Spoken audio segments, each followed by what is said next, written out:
Hine Matioro, this section will cover her whakapapa, who she was and the mahi she did for her iwi.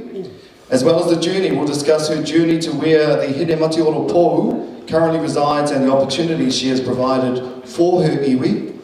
And also the co-curated exhibition. Now this part will focus on the collaboration between Tairāwhiti and, how do I say that name, Tubingen? To begin. That's to begin our conversation, ladies and gentlemen.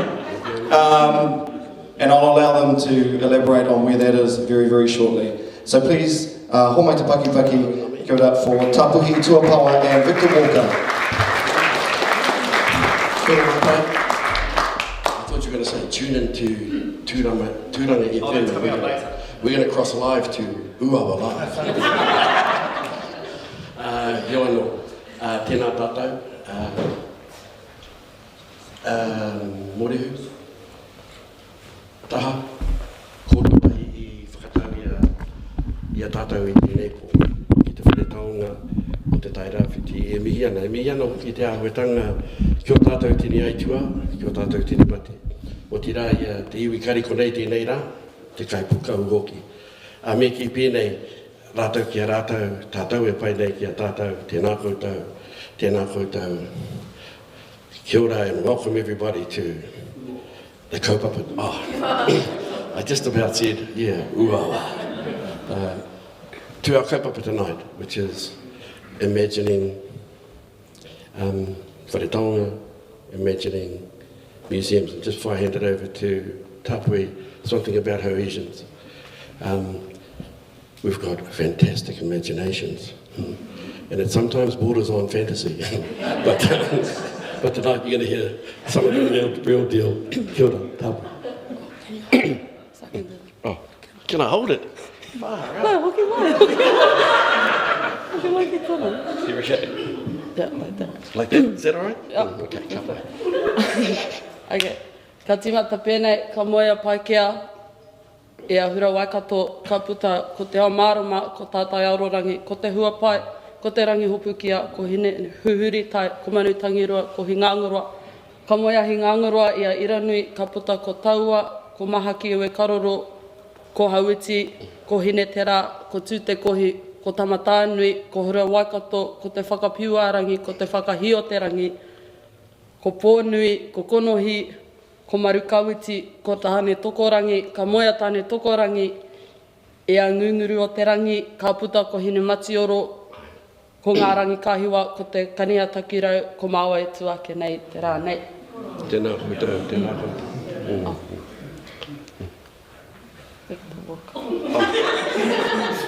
That's me. Would you like to hold the mic for me? Or? Kia ora, everybody. It all began on a day like every other day. Sunday afternoon, Uawa, 1989, minding my own business, mowing the lawn. I te maua,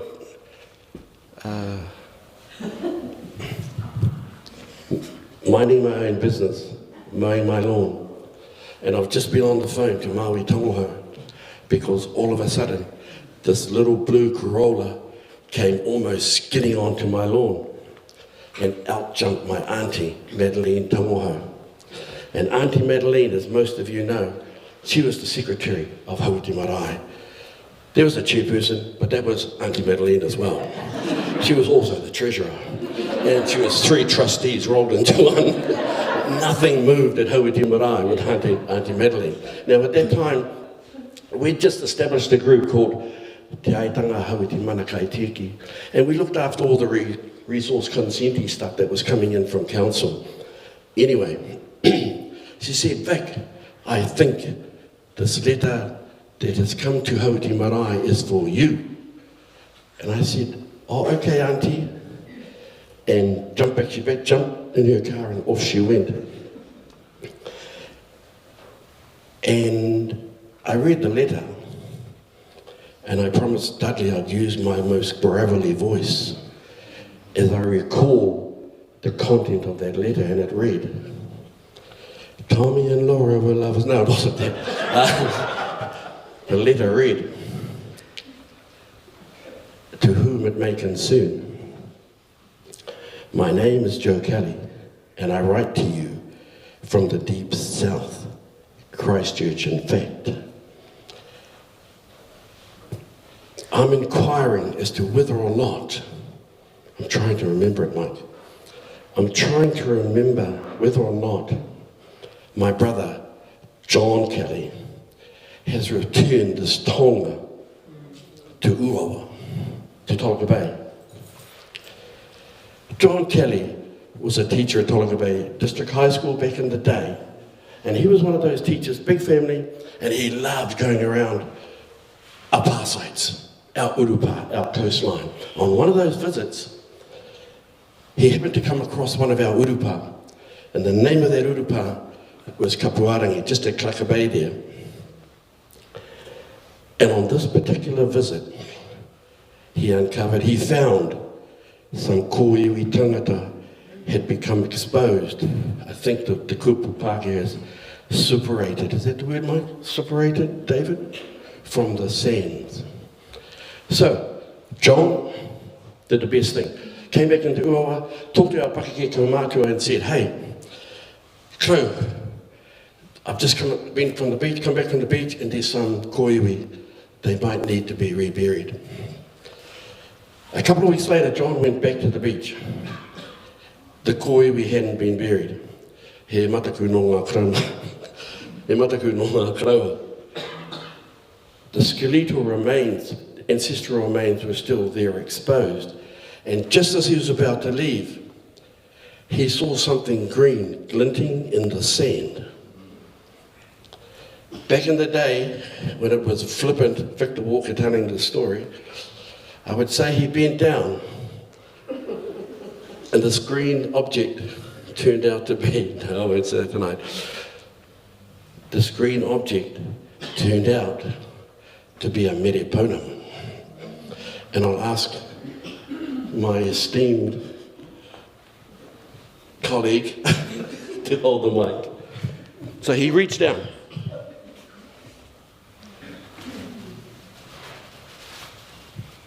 He reached down in the sand and he picked up this.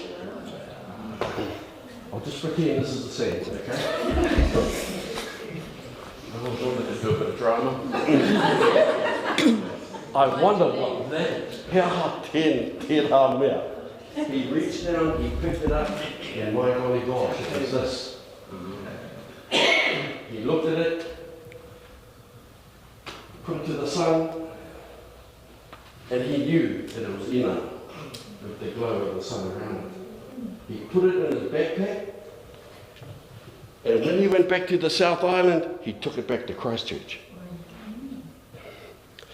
Hence the letter from his brother Joe. And the letter read, I'm not too sure if my brother has returned this mereponamu, this tonga, back to its original owners, to the people of Tairāwhiti to Uawa. But I can say this, that in the time that this mereponamu has been in his household in Christchurch, he has been visited by the most unfortunate events. He himself is critically ill right now. He passed away not long after. His wife, his children all experienced a number of misfortune, unfortunate accidents. He was, and he used these terms, Mike? He said, it would seem to me that this mereponamu has a power not unlike the ring of Tolkien. Before the rings became famous, those are the words that Joe used. I'm not too sure if he's returned it home to the marae or to the museum. So, I ring up the museum. Kia ora, Victor Walker here. Voice on the other end of the phone goes, who? I said, oh, come on. You don't know me? No, shame on you. Anyway, it was Mike Spedding. Mike Spedding here. I said, hey, Mike, would you mind checking to see if a mereponamu has been deposited in the museum? Okay, Vic, I'll check it out for you. I'll be back to you in 10 minutes. In 9 minutes, my phone was ringing. It was Mike Spedding saying, Vic, it is here. It is here. What would you like? What would you like us to do with it? It doesn't belong to us. I just couldn't believe it. I couldn't believe that a director of a museum would be telling me on the phone, it doesn't belong to us. What would you like to do with it? I said, oh my God, Mike, I've no idea. That's almost unnatural. And just to sum up this bit, here's the busload that brought the mere pounamu from the museum to Puketawa Marae, led by Uncle Bill Kerekere. Uncle Temple was still alive then.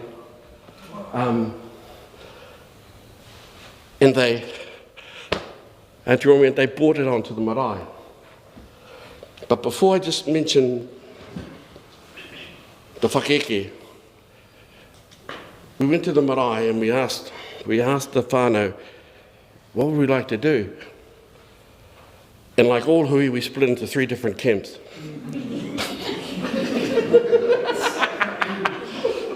United we stand, divided we fall. So we split into 3 different camps. On one camp, there was the left wing. No. They really wanted it back. Bring it home. Bring her home. On the other side was, don't you bring that mere pounamu here. It's evil. It has killed people.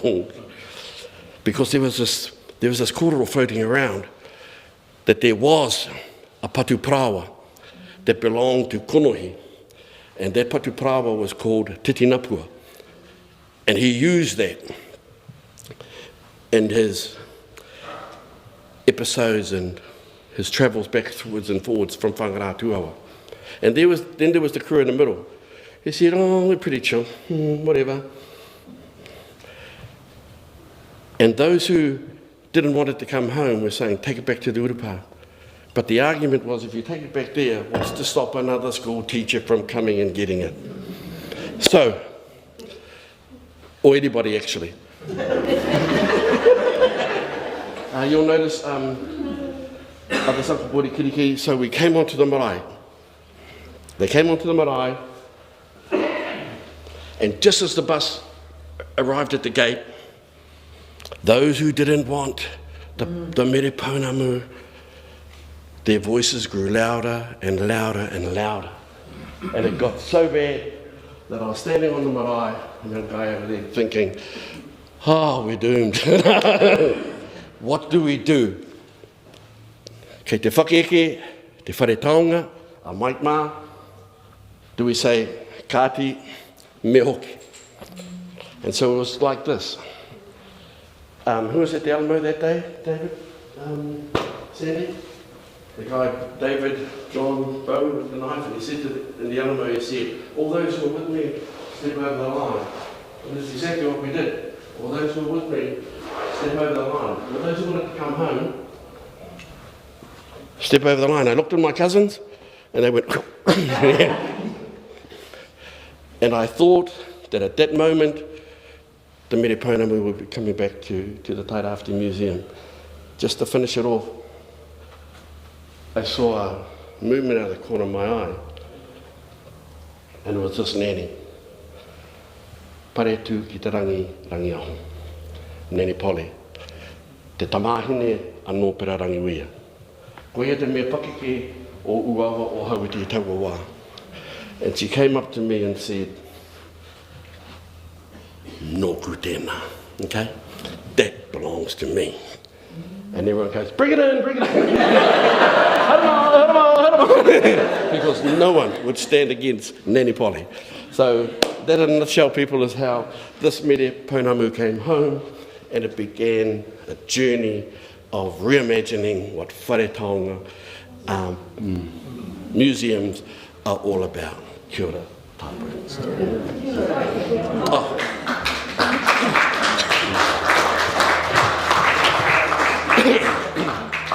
She said, it's still you. All right. Very briefly, in 1769, I tai mai I te wā o Hine Matioro, me te whakatate o te rangi, ka noho rātou ki konei ki o Pautama. 1769 I tai mai o tātou whanaunga, a Kapene Kuki, me te endeavour, me tupaia hoki ki Uawa. So it was in this time that Hine Matioro and te whakatate o te rangi flourished. She spread her wand of power over the visitors, and we enjoyed some really great conversations with Tupaia. Just before the boat left, she had gifted them over 120 plant species, of which they hadn't seen before, and a pou from her house. Te pou o Hine Matioro that travelled as part of the bank's collection back to London, the British Museum of Natural History, and made its way through Europe, cut a long story short, to Tübingen, where she rests today. Gee, I'm did 6 minutes, don't we? In 2008, members of Tairāwhiti went to Germany to visit Hine Matioro. And it was a really emotional pilgrimage, really, to gaze again upon this taonga that was over 250, 300 years old, the most ancient of our taonga, was housed in this castle in Tübingen, Germany. So there's the crew there. Oh, Primoko mā kōpua, Alison, and Tairāwhiti, who was at the time the sorcerer's apprentice to mā kōpua. But as I said to him the other day, now you are the sorcerer too. So that was us, and it was quite an emotional uniting once again with our tipuna. Kapa. Surely that's me. Yeah.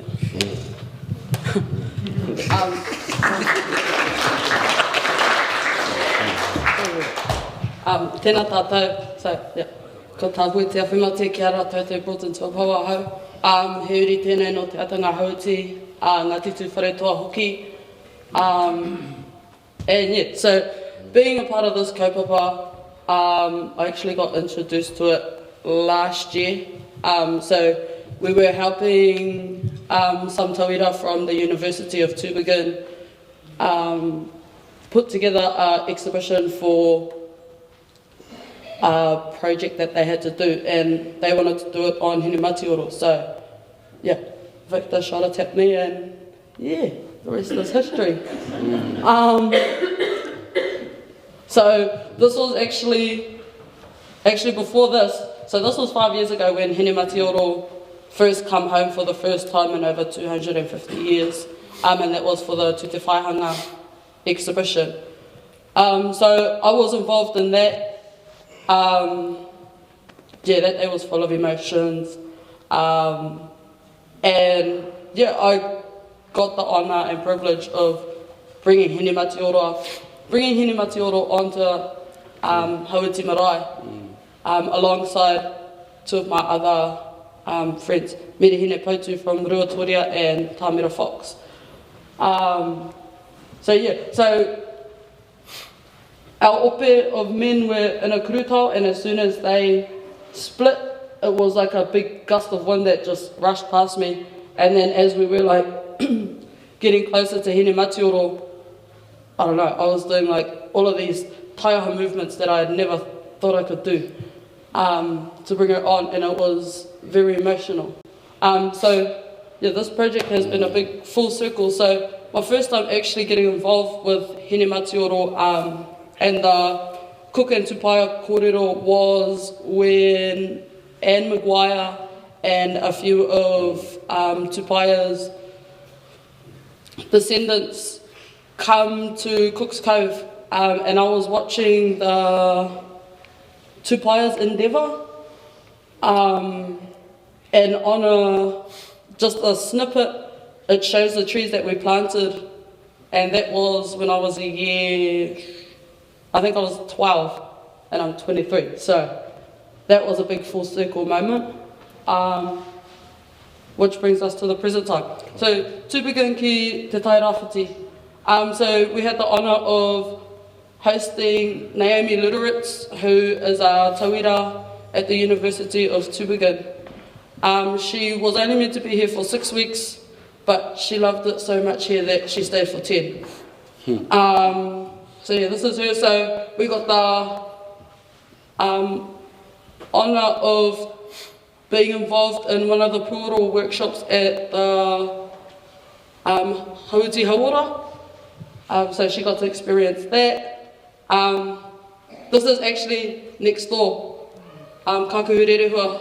Naomi and I both found that space to be our comfort space, our safe space.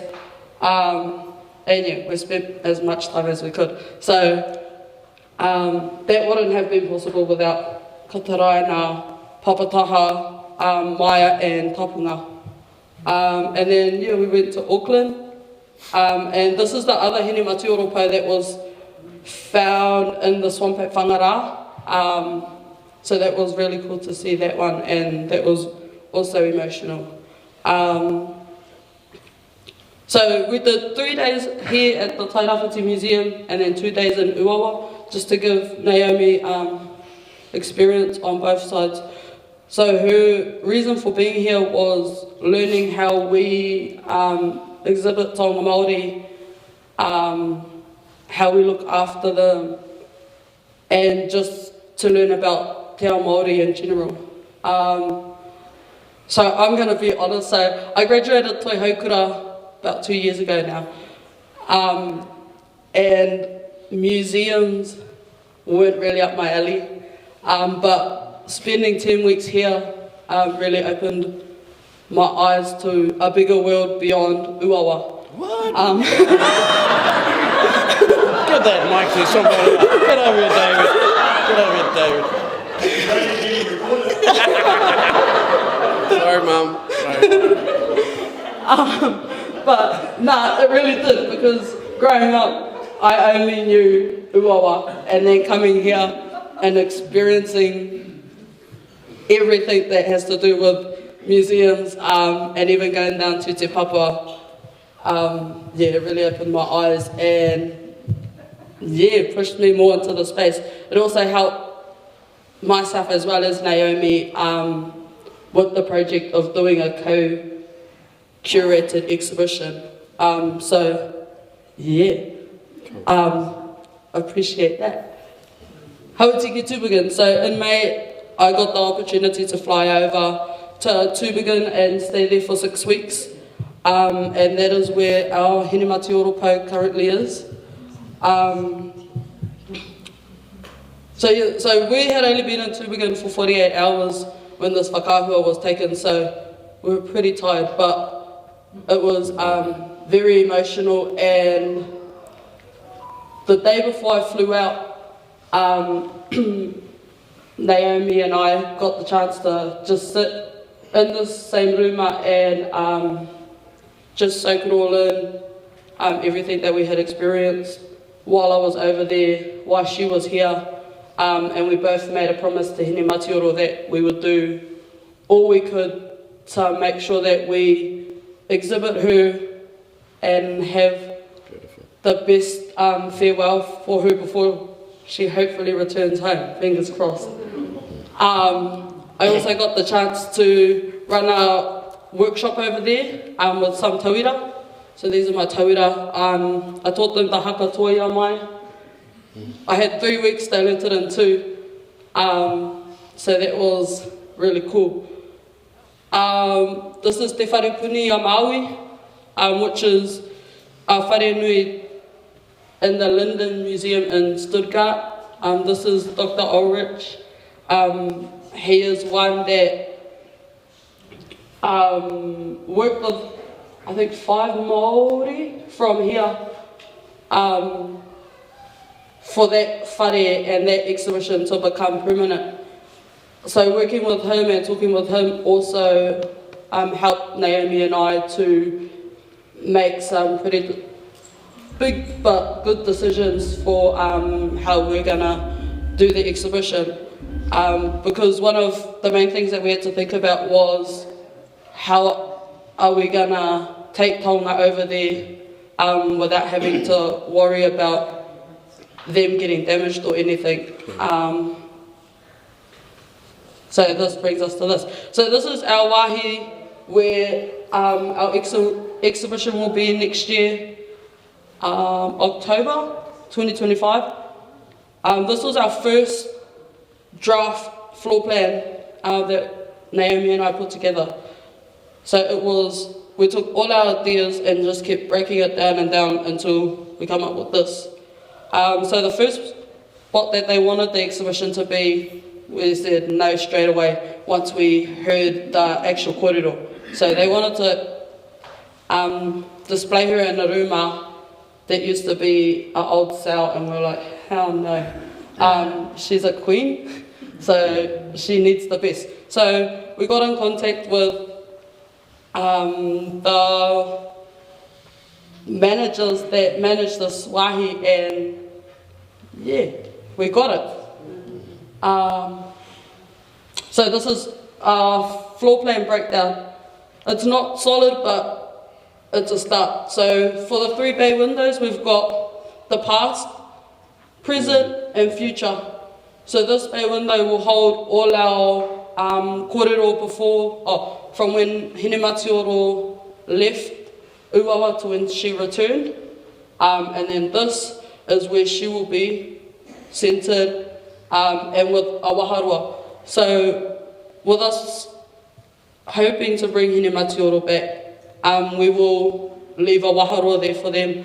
And we thought of a waharua as a new beginning and new opening for the relationship between Hauti and Tūbigan. So even though Hine Matioro will be home, that connection that has been built on over 255 years will continue on for many more.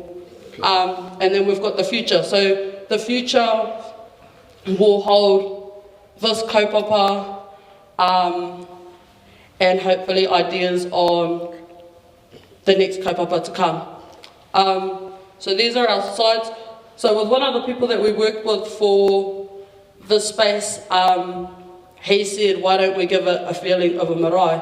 If that's where the po come from, let's make that happen. So we've got ko whaiwhai and we've got tukutuku.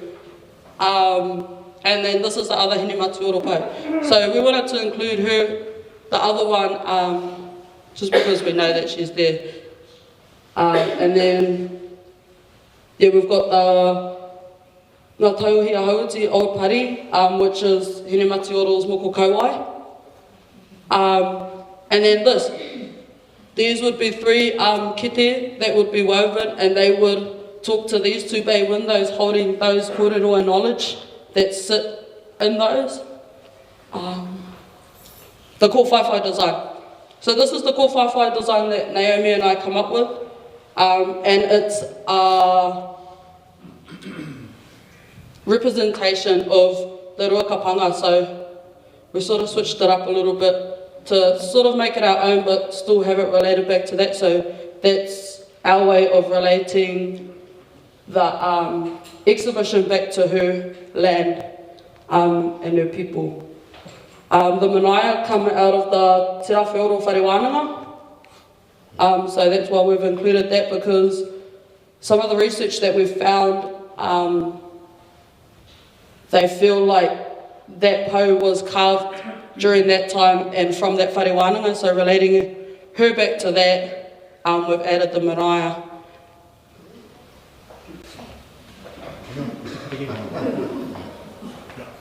Two minutes.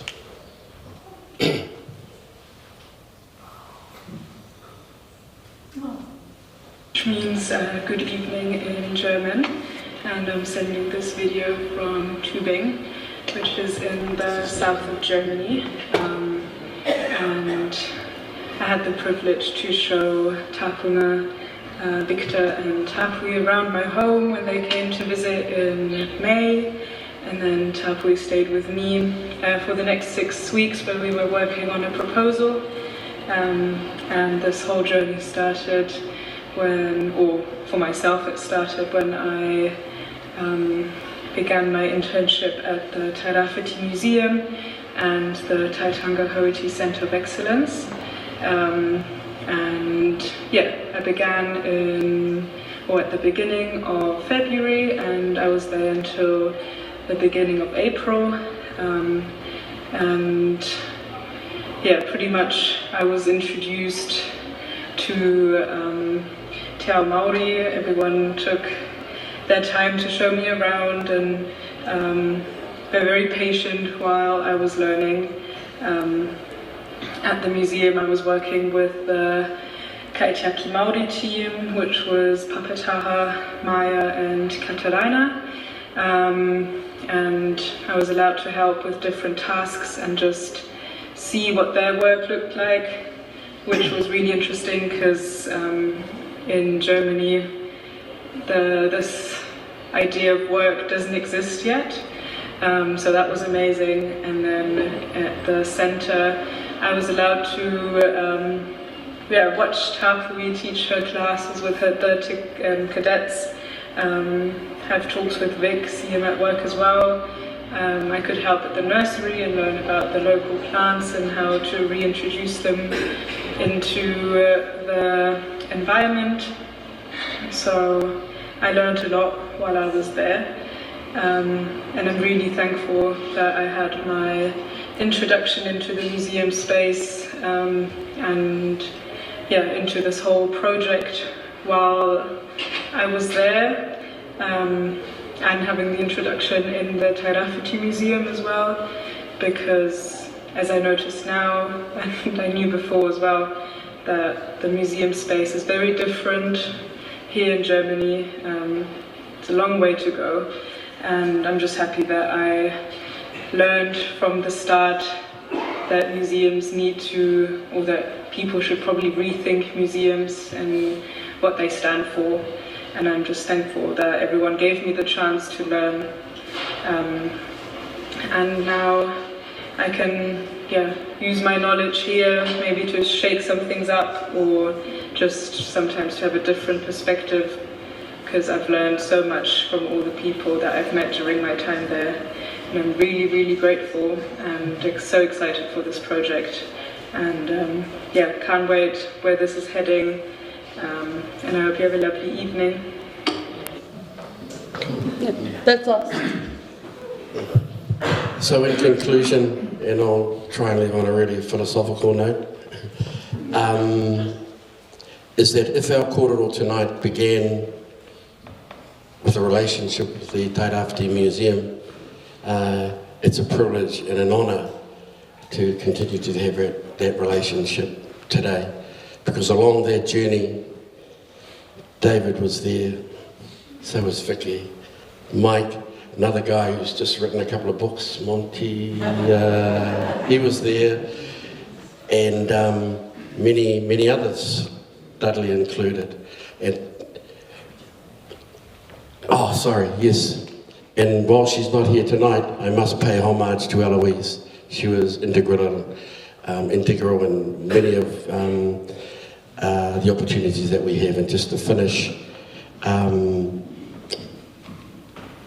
we have still got a great relationship with Te Papa Arapata over there, and we'll be talking a lot over the next few months. Nā reira, tēnā koutou, kia ora tātou katoa. I te raumati I te paki kata koto ka mahana rā koe, I te moe wau maruna ko koe, ala ke ia nāwi, ora atu I te takapau e, no hine te iwa I te are mahone, ia tangaro e, ia pautu e, ia rua te pupuke, ia manuruhi e, Marangi o i te ara mōhau, korua te kuka kore, korua te para kore, korua te atamae, ma te atu ki te pō. Au e hopu ki ai hora tātu a maumau e ki roto ki a koe, ia paki paki e, ia te luruku e, ko te pūte nei, ko te weu tēnā, ko ta more luku koe, ko ta more rangi e, ko tiaki wahona, ko whakarongo wahona, ko karanga koe, ko kua o pēra, te tangata hei tiaki mo te wau i tō pēa e raka, hei patu mō matuku tango tango tō toki e hika, ko hui te rangi ora tō toki e hika, te atua hae mata tō toki e hika, ko te raku raku a tā whaki, tenei hoki te mana waka ue, tenei hoki te mana waka pore, ko taku mana wara ka hoa ke mōhau, te mana wanui o rangi o hau tina, ko hau maoka e, ko te ahutu koe, ko horo te poe, ko maru anuku, ko maru arangi, ko hau whakaturia, ko whakahotu nuku, ko whakahotu rangi, ko tuanoa o te ao marama e.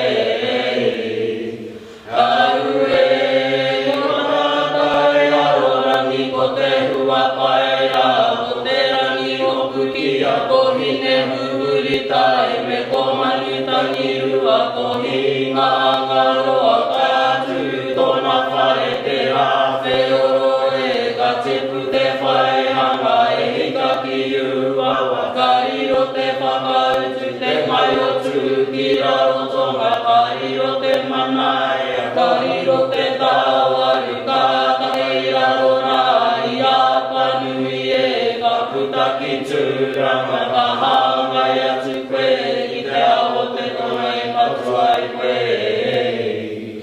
Kia whakarongo ai e tō tīpuna papa e te mātohanga nai. Kia ora rawa, te kōrua. What a way to begin. Yeah, honey. See what I did there? Yeah. Ka pai. Thank you very much, Victor Kōrua Tāpui. You're in the wrong industry, I think, Victor. Goodness, I was waiting for you to reach down and oh my precious. You didn't audition for Lord of the Rings? No? Paikia.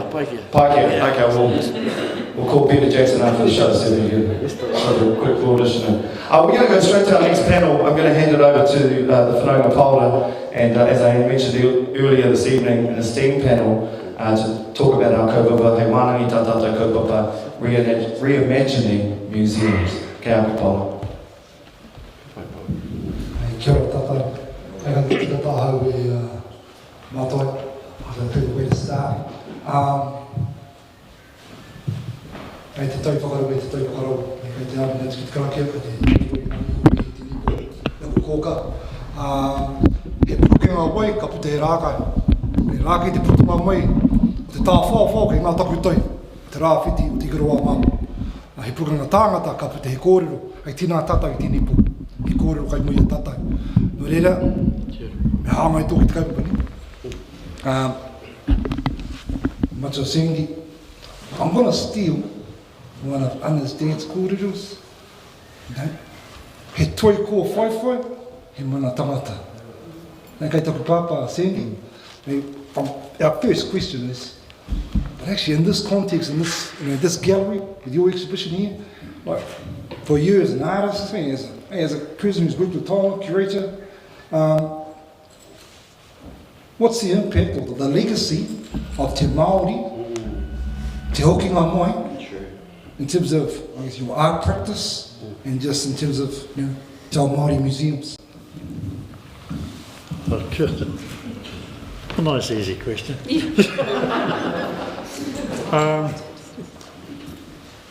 I think the importance of Te Māori anyway. You're talking about Te Māori? Yeah. was that it awakened an awareness, I suppose, back here. You know, it was the impact it had when it was received so, you know, strongly. In the States, they said, you know, second to Tutankhamun. So, you know, when they're talking at that level, it means that there was an appreciation of a culture and the arts that awakened Aotearoa, or the New Zealand mainstream, to the fact that we had this art form that they just saw as museum art, and that was it. So it's,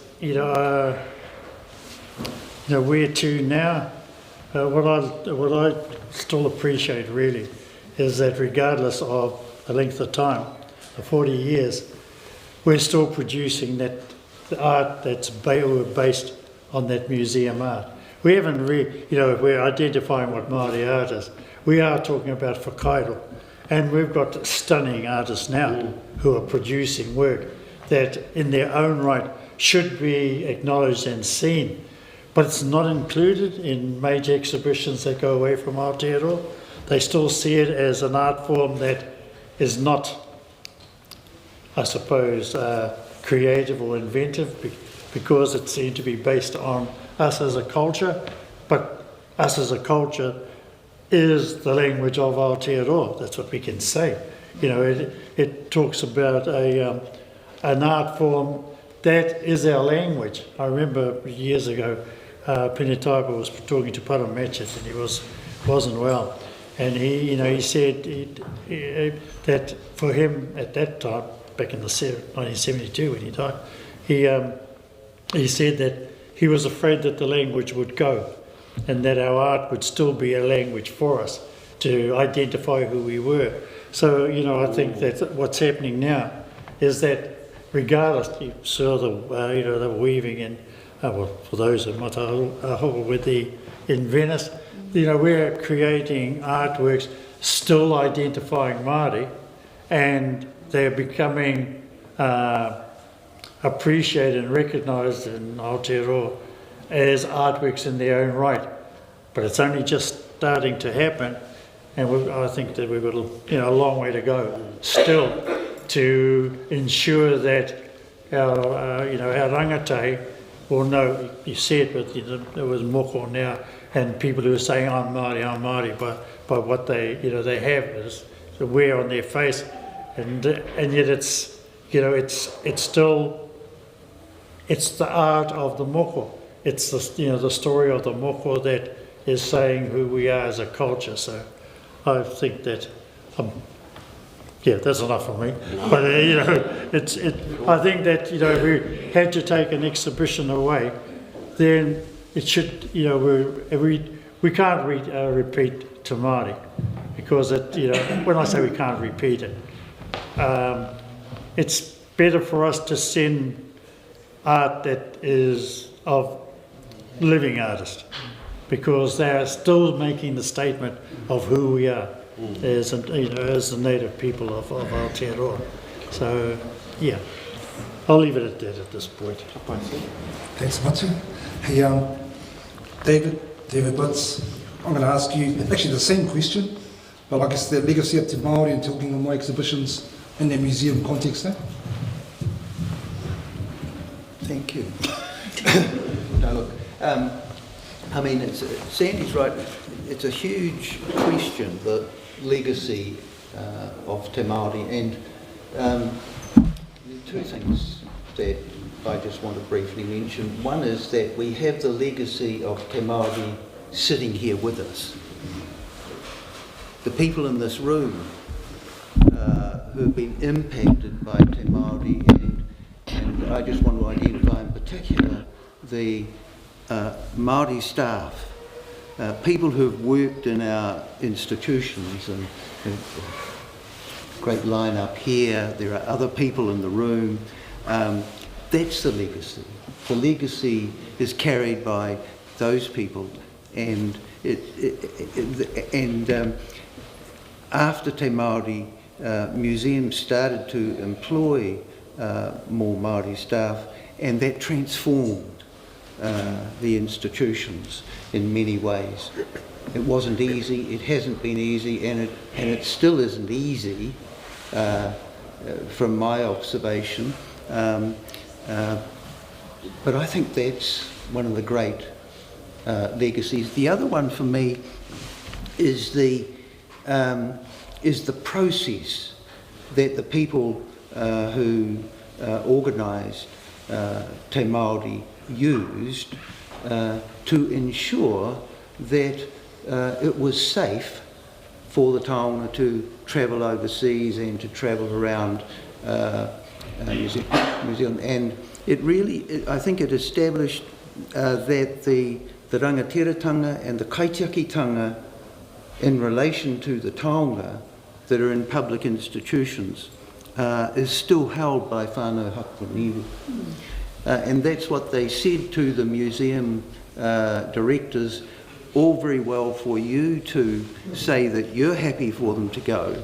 The important thing is that we have to secure the agreement of the people that have that kind of relationship and those rights in relation to those taonga. And when we've seen that process flow down through the way that museums have begun to change in their operation, and I think it's really interesting that there's a very clear expression of those principles in the Y262 report.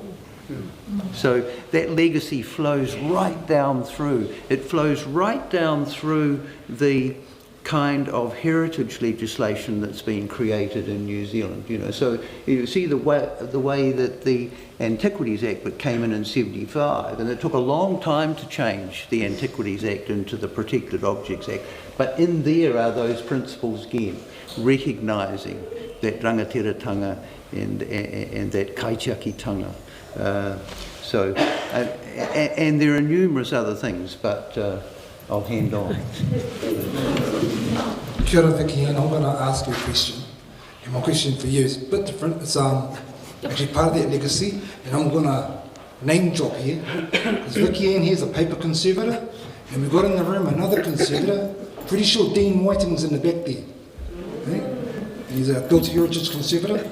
And these are part of a group that I call the Curious Five. And it's 5 conservators who were sent over to Australia to train as conservators. And actually, Vicky Ann, if you could tell us more about that, but also, I want you to share with everyone here, whenever we have workshops, we do workshops with Vicky Ann, it's kind of like Antiques Roadshow. But the values are Māori. It's not about money. But one of the things Vicky Ann says, at every hui we go to, Vicky Ann, and here's your cue.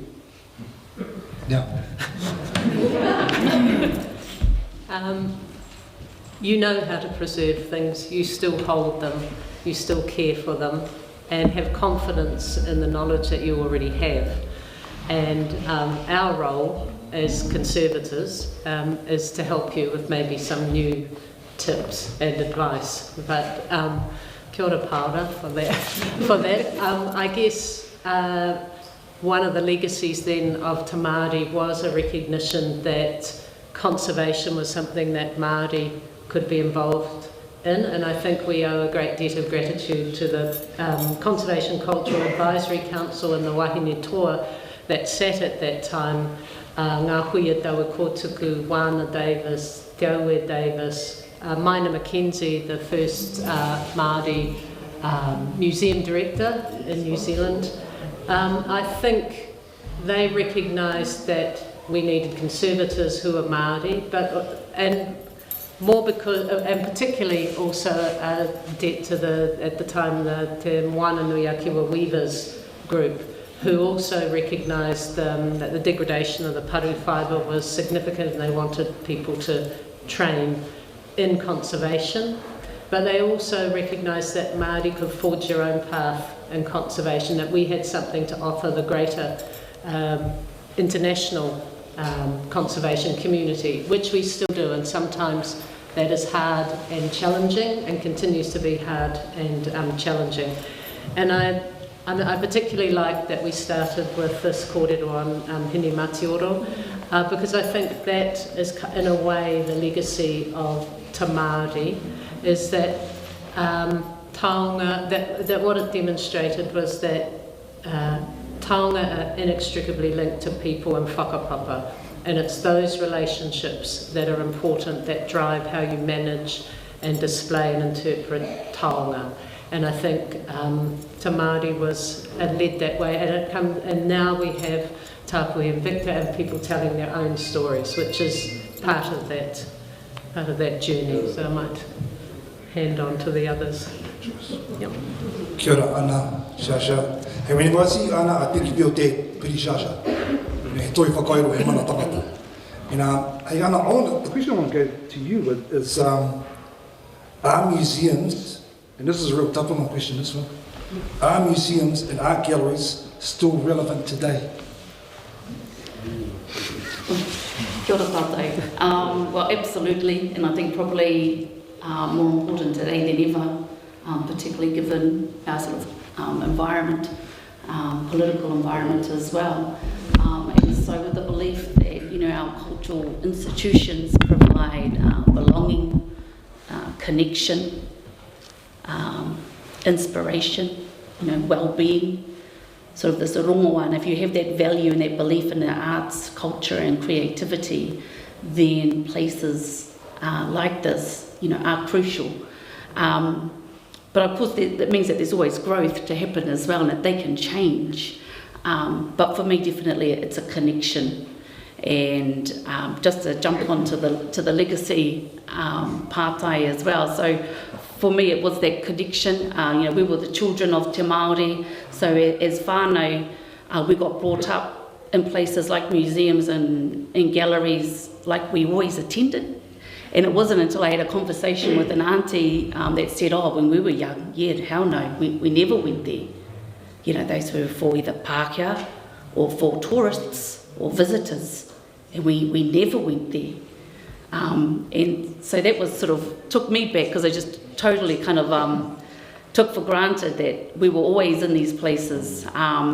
And so some institutions, you know, were a bit drunk on authority, a bit pretentious, or, you know, sort of clinging on to that discourse of the dying race. And so eager to protect it that they, I don't know, forgot to look out the window and, yeah, well, kei te ora tonu, you know, mātou. And kei te ora tonu, you know, e nei tonu. So we're still here and still living, and that connection, yeah, is important. So for me, it's definitely a rongoa, a wairoa, and I think the reawakening that Papa Sandy talked about with Te Māori also was that acknowledgement of that connection, a wairoa, and that recognition by institutions of that. And if you're going to protect taonga, look after taonga, care for taonga, that it's more than a property right of an object within your collection that you acquired. You know, that there's, you've got to look after the relationship of the taonga. It's a living thing. Yeah, kia ora tātou. Thank you, Ana. Hey, Ana's the director of Pātaka Art Gallery Museum. And before you was Ruben Friend. Oh, yeah. Did Ruben train at Toihukura? Toimarangi. And then before him was Matua Darcy Nicholas. Hey. And just the reason I say that is just like at the moment, whānau, we have Ana here, we have Arapata, who's the kaihautu at Te Papa, we have Tapunga, who's the director of Tairāwhiti Museum. In the back there, we've got Claire Butler, who's the director of the Wairoa Museum. Before her was Angie Smith. So we have this, you know, upsurge of Māori leading our institutions and making a difference. And we've got it in Whakatane, we have Mark Sykes, Tama Hapu Pōtai. So, you know, all these people, they're actually making a difference with our taonga. Reira, kei taku rangatira, arapa. You can answer any question you like. Yeah, kia koirora he mihi ki te whare, koutou rā. Yeah, I suppose for me, what the legacy of Te Māori was, it really exposed the shabbiness, the racism, and the stifling orthodoxy of museum practice. And I think it's quite prophetic that mihi kia koe ana, tō pāpā, he toi whakairo he mana tangata, I know it's translated as where there is artistic excellence, there's human dignity, but behind those words, it's sort of saying we have our taonga, and there's a people and culture that sit with it and beside it. You know, he mana taonga, he mana tangata, he mana whenua. And I sort of think graphically, it sort of said, these are our taonga. They're not artefacts kept passively in shelves at the back for you museums to interpret without any consultation, engagement, or relations with us. I think it sort of really exposed that to New Zealand museums, and it also highlighted the real shabbiness of it.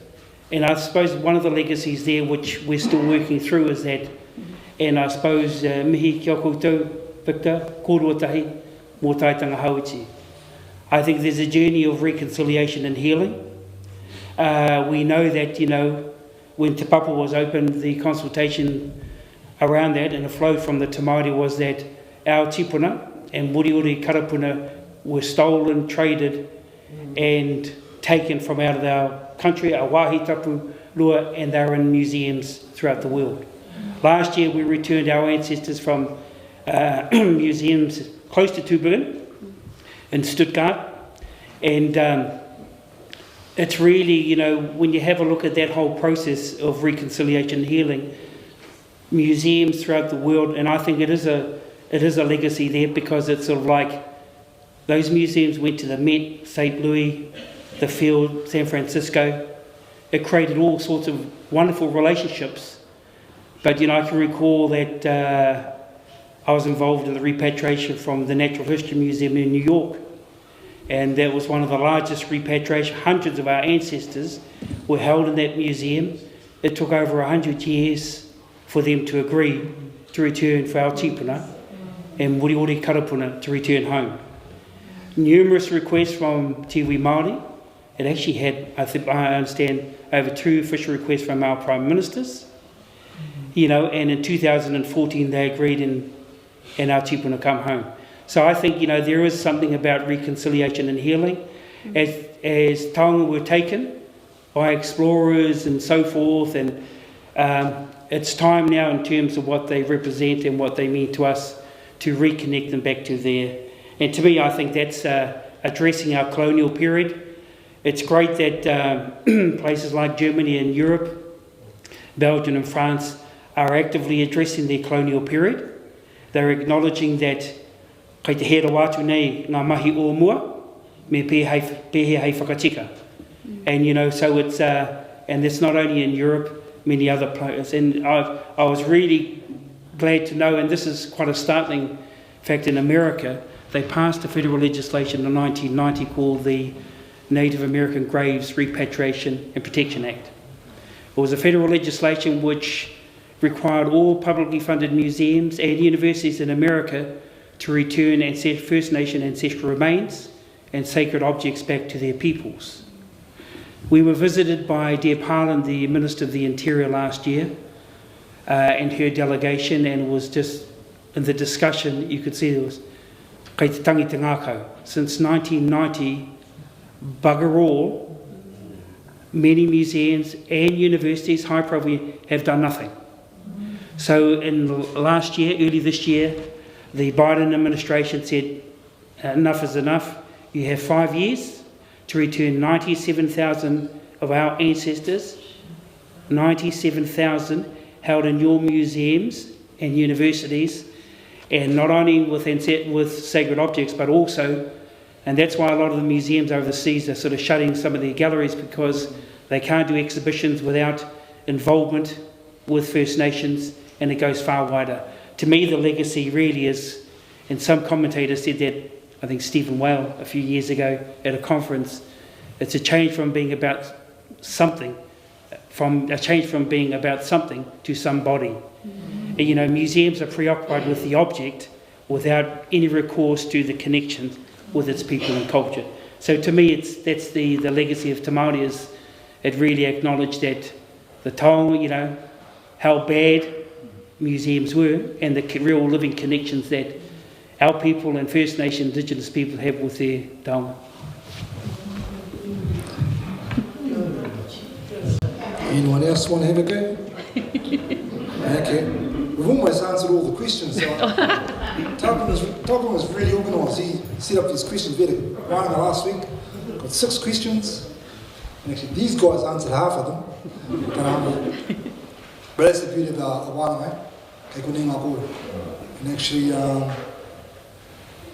hey Matua, what's next for you? That's what I'm interested in right now, in terms of your mahi.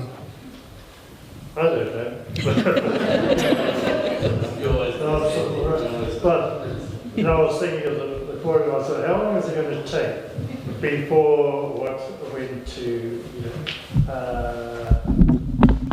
Tamari, where Whitireia becomes, as a meeting house, becomes the same type of taonga. You know, we've got meeting houses around everywhere that are showcasing who we are as a culture. So, you know, it's not just what appears in museums. At some point, a period of time goes by where and we should be looking at that and acknowledging that now. And we should be acknowledging that now. That's what I'm saying. Yeah. I think that speaks to this question. What's the difference between a museum and a wharetonga? I'm not a museum person, I'm a museum person. Come on, Rapata. Hey, Awa. Can I pass on one?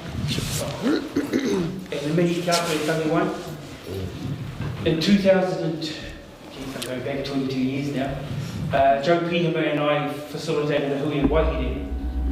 And the hui was to look at wahara katoa mai nei ngā iwa te Tairāwhiti, me te koromatu nei o tūranga, to look at me pēhea tātou āpōpuake. And I think it was Api who came up with the statement, the process of colonisation will never end unless tino rangatiratanga is recognised and acknowledged. And I just thought, you know, what's the difference between museums and wharetonga? Museums carry history and traditions. And many of them Western, which the frameworks and processes don't really work too well a lot of the times with us. Wharetonga have in my mind, a great opportunity to develop in your own way, to take whatever's necessary to suit your own needs.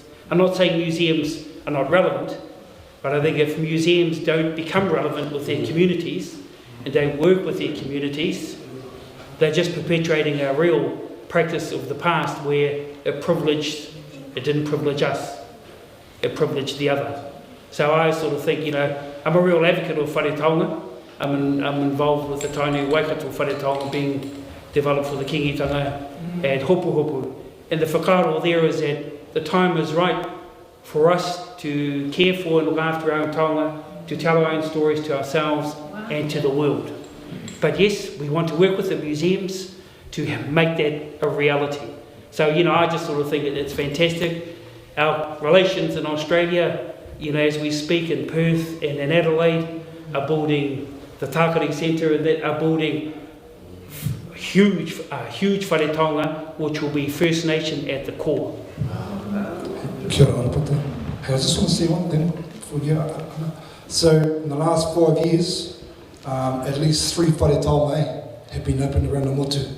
One at Takahama Marae, and it's hapu driven, and Ngāti Kuri, and Te Runa Mau Kaikoura, and another one up at Motuti, and that was a vision of Pāhina Reteit. I think it was parish priest here in the 70s, and that was it's called Raiatea, and I guess that's that whole te kohanga reo o te kohanga o te hae katoriki Aotearoa.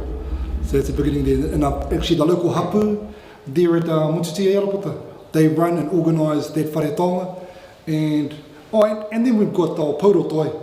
He set up te whare o Tāwera, kai Ira Moko Marae, e te Matatāwe. So, aroa mai ana, just want to leave it whānau now. Well, it may seem a bit ironic because we're kind of from a sector where language and labelling and categorisation is really important. But for me, you can call yourself whatever you want, but it's what you do that sort of makes the difference. So, but for me, the whare taonga is the aspiration of kia mana motu hake over your taonga. at the end of the day, which has always been the aspiration. So whare taonga to me looks something like it's wairuatanga led, you know, it's mātauranga driven and mokopuna focused with something. And that's not to say, as Arapata said, that museums can't do that, but there'll only be a consideration, whereas in whare taonga that's the authority and that's what's driven. So, yeah, I think that's what you will. On a daily basis, I oscillate between thinking whare taonga are a good idea and whare taonga maybe we don't need them. I oscillate because we invest in bricks and mortar sometimes and not people.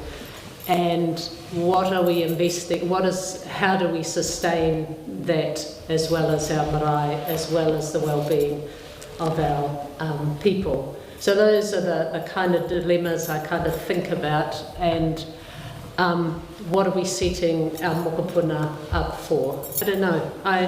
I'm mindful. I was thinking this afternoon,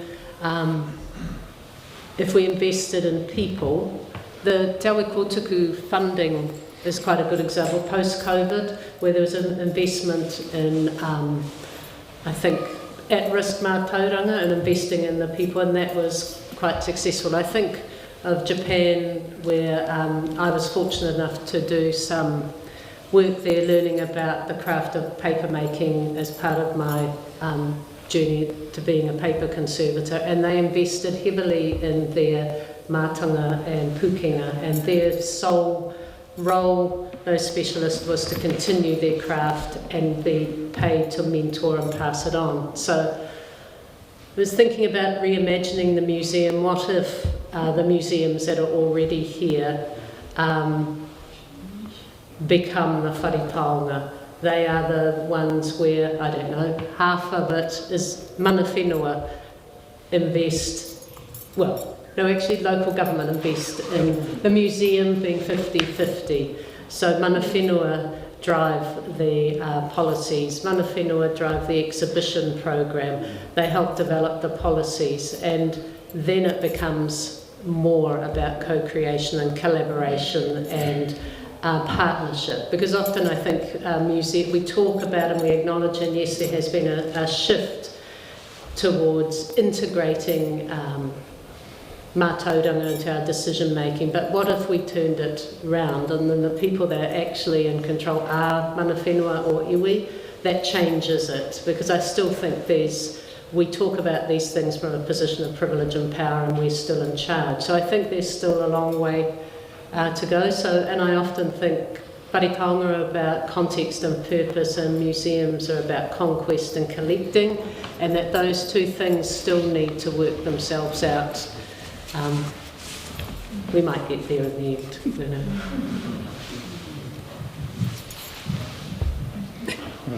Something too.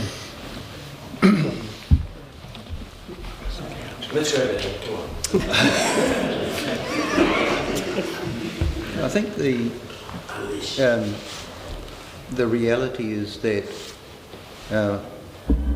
we have such diverse communities, and what's happening in each part of the country is so different that the pattern of change isn't going to be systematic. Some people are in a position to move now and take the opportunity to create whare taonga. For some people it'll take a lot longer.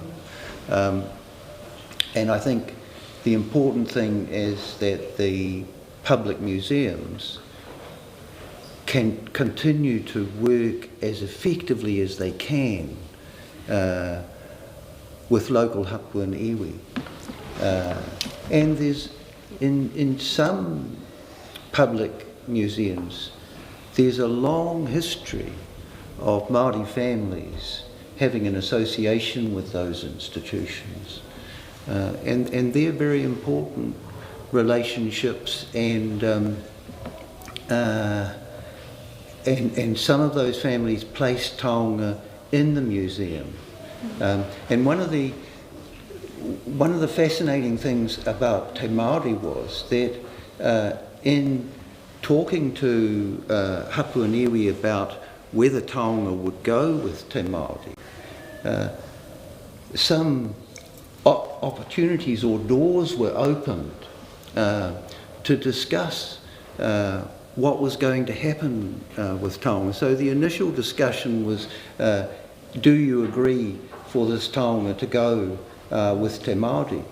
But the conversation didn't stop there. It then continued on, and I'm thinking in particular, the one that I had a little bit of contact with was Te Tairāwhiti. And I know that the museum learned a huge amount from that discussion around Te Tairāwhiti, because when the question of Te Tairāwhiti going with Te Māori arose, the museum spoke to the family that it had always spoken to about Te Tairāwhiti, because there were 4 Pautoko Manu, one of which was Te Tairāwhiti, placed in the museum in 1937. And there was this long history of talking about these Pautoko Manu and what would happen. And so when the question arose, the museum spoke to that particular family. And Te Tairāwhiti went to Auckland. And then the wider group who had an interest said, Taihoa, now we didn't agree to that. And Te Tairāwhiti came back. And the outcome of the discussions which then occurred were that the agreement was made that in time those Pautoko Manu would go into a house at Waiohita. And with the recent opening of Hautiananui, that has come whole circle. So that's part of the heritage of Te Māori. And I think institutions are having to find ways of working with people to ensure that they can achieve the things that they want to achieve. And let's remember that we're also having to take into account how we work with communities to support and uplift them at a time when we're dealing with how we're going to adapt to climate change, environmental change, all sorts of massive changes which this country is going to have to deal with. And so, that's another whole range of issues which will become part of the relationship between museums and whānau Hapuanini. Oh, kia ora. One of the things that we keep saying, Māori don't go to museums or go to art galleries. So what do we do to make them go? And an offering that's now come to us is with the Hundavaso in Whangarei. One of the requirements of that building and from the Hundavaso family was his insistence that there be a Māori art gallery in there, which they have created. They said unless it's there, they weren't prepared to support it. So they have the first public Māori art gallery in the country, the first. And we've going in Tairāwhiti, we've made an approach to the mayor there, and we're saying, why can't we be the second? And because there is an area in the gallery, if we had that, we could do what we did years ago in Wairoa. Was the first time we did this. We got all the hapu to bring their artworks in for a period of time, and the people came in. So we were saying, if we get our own gallery, for 3 months, we'd give it to Omahu and their hapu. And they come in with all their treasures that they've got, the artists support them, and they have their offering, and people will come to see them. And the thing is that, knowing that there's always a Māori art gallery there, the schools will come in because, when we have our iwi toy exhibitions down there, we've got a collective, and they come in because they said there's no other place they can go to where they are able to get the information on Māori art. So if we have one of those places, you know, and thinking of up here, you know, you've got a big gallery where a rōpū is responsible for bringing in uawa, you know, who would bring in their, you know, and they share their knowledge, and it continues like that. Our people will go because they are then saying, well, we know we can go and see someone from the area of Tairāwhiti, like we're saying with Here Taonga, right down to the Wairarapa, because the people down there, when we first asked to be iwi toit, we went to the iwi, and the people from Wairoa and Masterton said, don't forget us, we want you to do that, but don't forget us. So we've taken exhibitions to Wairoa, we're in the process of doing one for the Masterton, so it means that we can keep showcasing our own work, so the artists that are, you know, the work that is new, but we have the say, as does the one in the Hundavasa, where they invite curators to come in to showcase different artists, and so there's a changing, you know, engagement all the time. So that's one other area that I think we can work. And as for being, you know, still being colonised, we in Hastings, we don't have a voice. We don't have anyone on MTG or the Here Taonga Gallery, art gallery, where there's a Māori who makes decisions about Māori art. They make it based on what they perceive as Māori art. So, you know, we say at the moment we don't have a voice. Why is it that that when they're bringing in people to make these committees, they don't choose a Māori to come in, you know, except Joe Piham, I remember here, was one of the, you know, at the time, and he applied for one of the positions, and, you know, in terms of the, wasn't it? Was that the time? Yeah.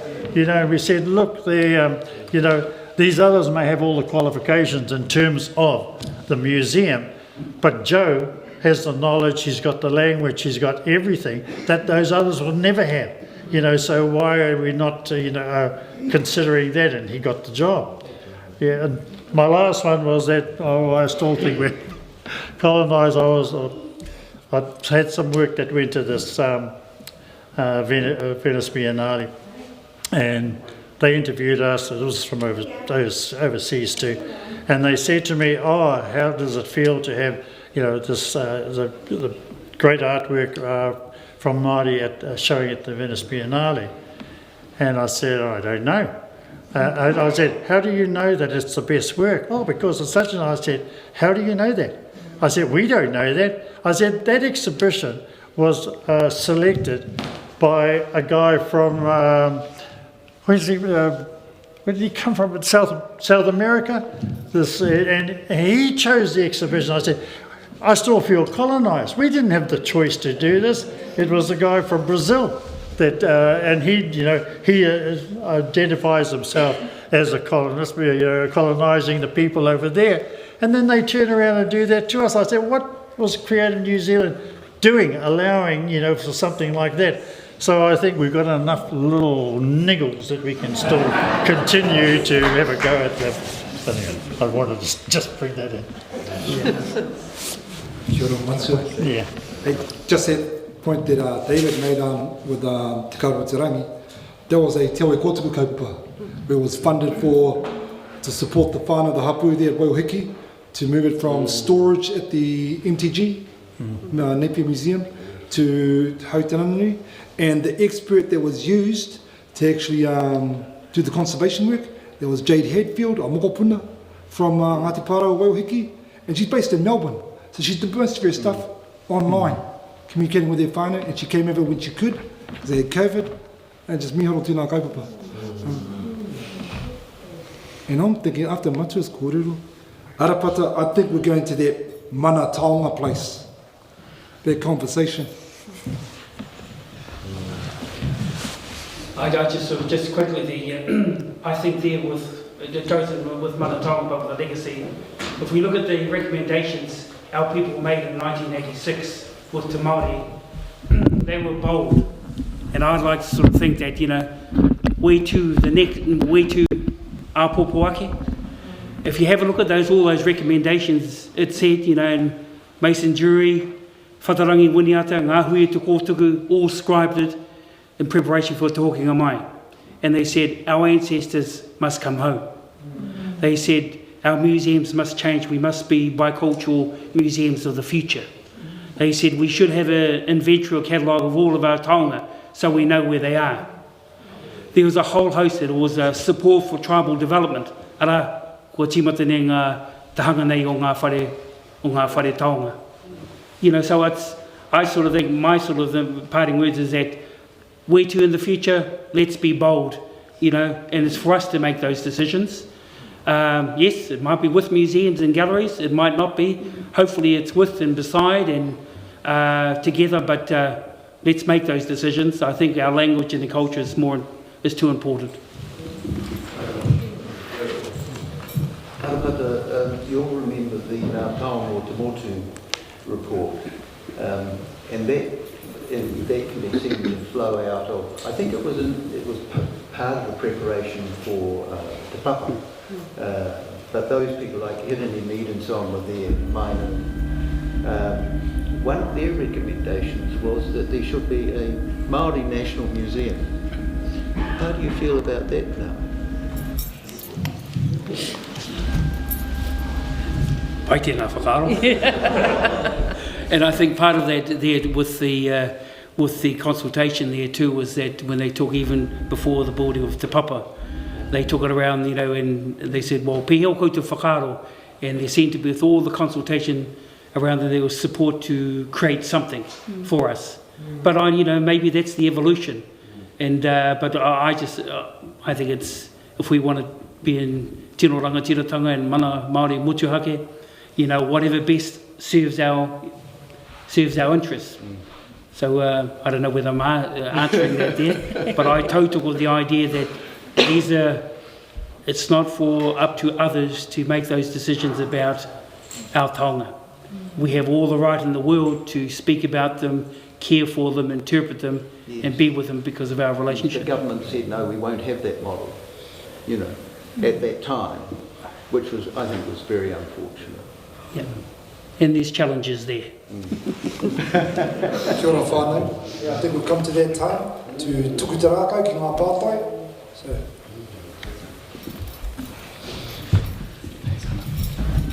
Yes, so following on from Arapata, be bold with your questions. Yes, so who has a pātai for any of our panel? Do you have a question? Yes, turn the back here.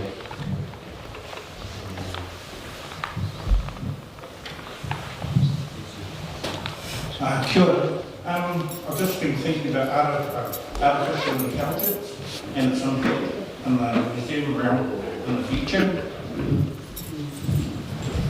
That's Pete way up here from Waterloo. Who wants to answer this one, Pane?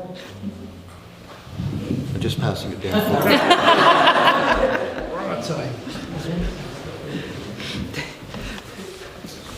AI in terms of what, Pete? What? Just like the impact it will have. So currently within our museum, we use a lot of volunteers, but that age group will go to the next round, but the skill set for the younger generation won't be there. So just adapting to technology.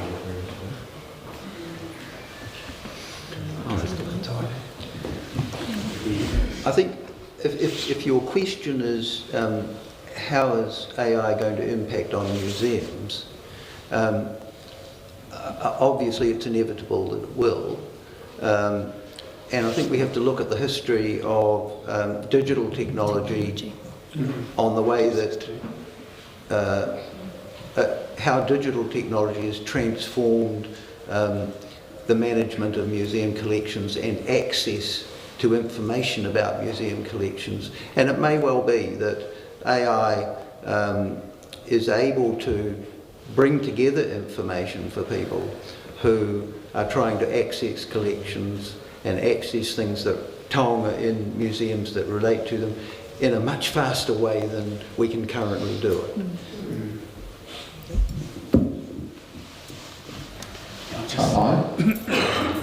The only comment I'd make is, I suppose it goes to the Y262 claim.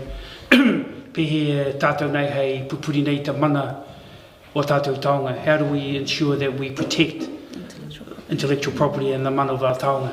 Haunga nō nei ko te pai o te technology.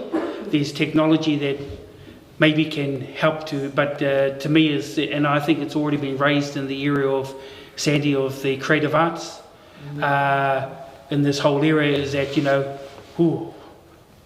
where will this go? So that to me is that just being sure that we protect and maintain the mana and integrity of our toi, of our taonga in the broader sense. Question?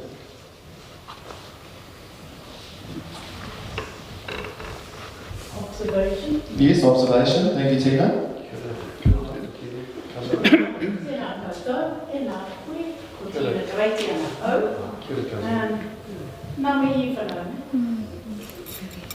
And one of the questions was the relevancy and why people don't come to the museum.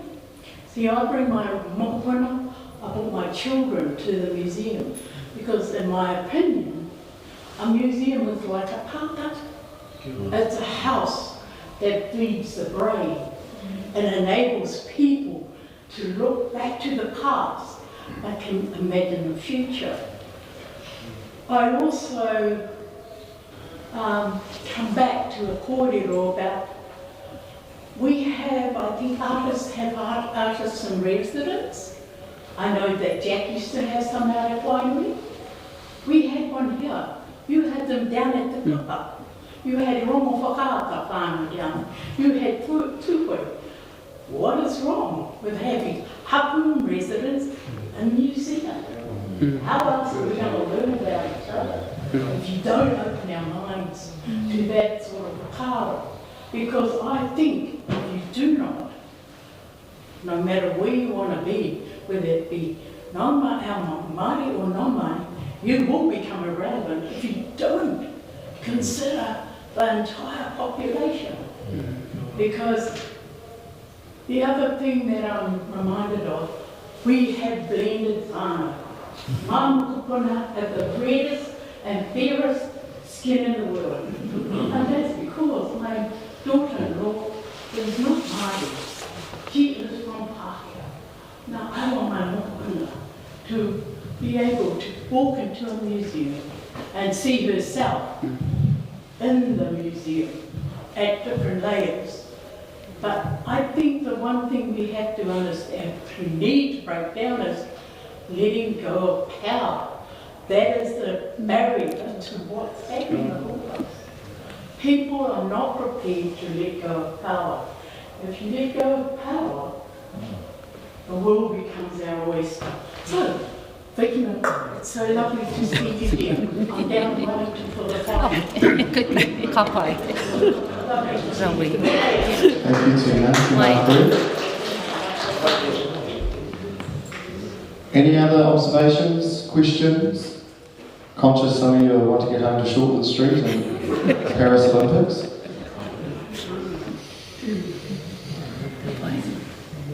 Kāti, te ahu nei?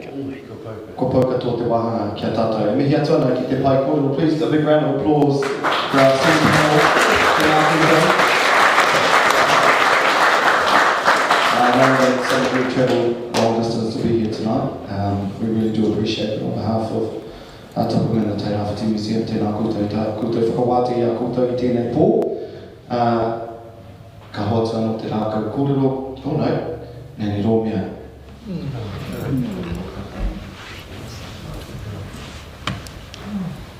I'll stand beside my Fedora. In the absence of our chairperson, the lot has fallen to me to say the final remarks. And we have been so honoured to have such an esteemed group of panellists and to be able to sit in this stunning environment. Absolutely stunning. I listened very carefully and picked out a few positive.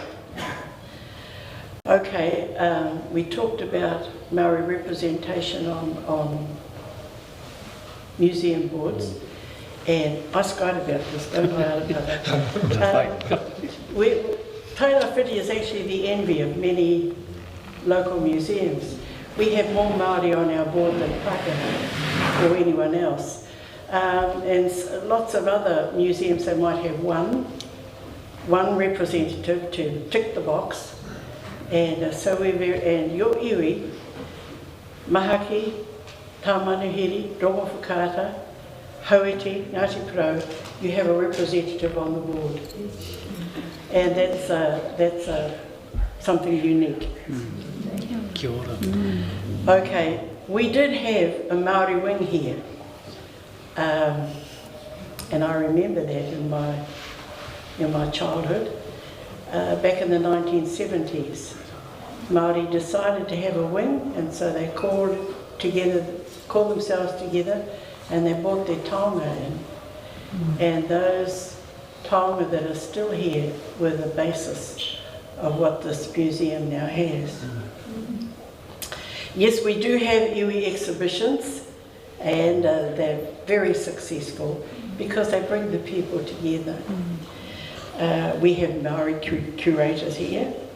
We are bold, but I have to say, Arapata used a very gentle word. He used the word shabbiness. And we also know that, yet again, with the stroke of a pen, we can lose our taonga if they're placed in the wrong museum and the words are wrong. And in our efforts to repatriate taonga, sometimes it's the way that the agreement is written, on the attitude of the museum, and so that's something that we have to work at. But I really would like to thank these panellists. You've been absolutely amazing. And we're a great little museum, and we know we are because Victor endorses us.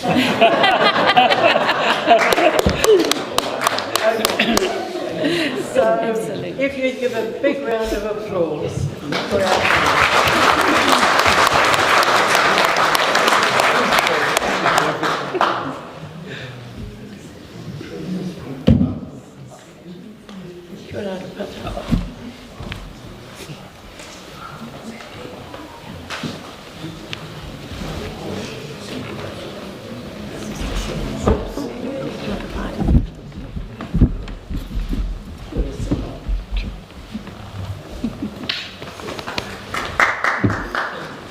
Half of them are whanaunga.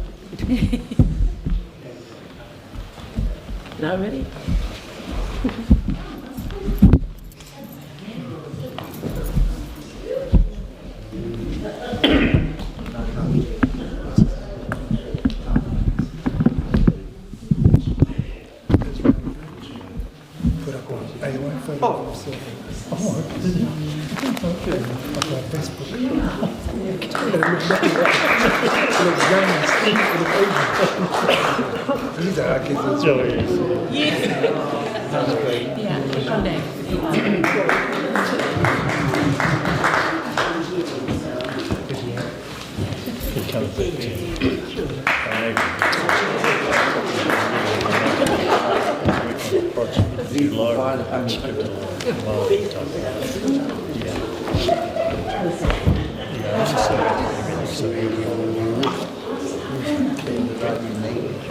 Yes. Oops.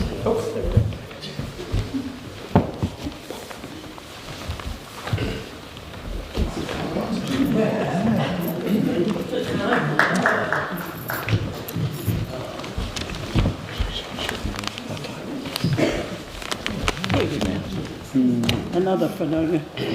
Kia ora. Ka pine a koe aru, ki te pine o te aroha, ki te pine e kore nei, e wai kurae.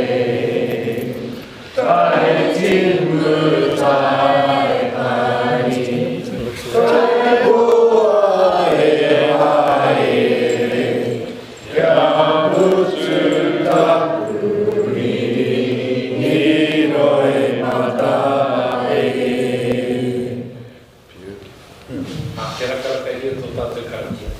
wai tō mātou atu kai whakaora, anei ngā mātou patai ki te mutunga o nei kōrero, e wānanga nei ngā kōrero kei mua i a mātou, te oranga tonutanga o ngā whare pupuri taonga i roto o New Zealand nei. Me ngā ākuatanga o kei whakamua, ka kei whakamua mātou i roto i nei ākuatanga he tō mātou atua. Mā haurai hoa whakatūwhera tia mai te mātou ngā huarahi, o te tika te ora te pono te kā me te maramatanga. Mā mātou koe whakamoi miti e whakakrōria ki toi mua tātou. Āhā.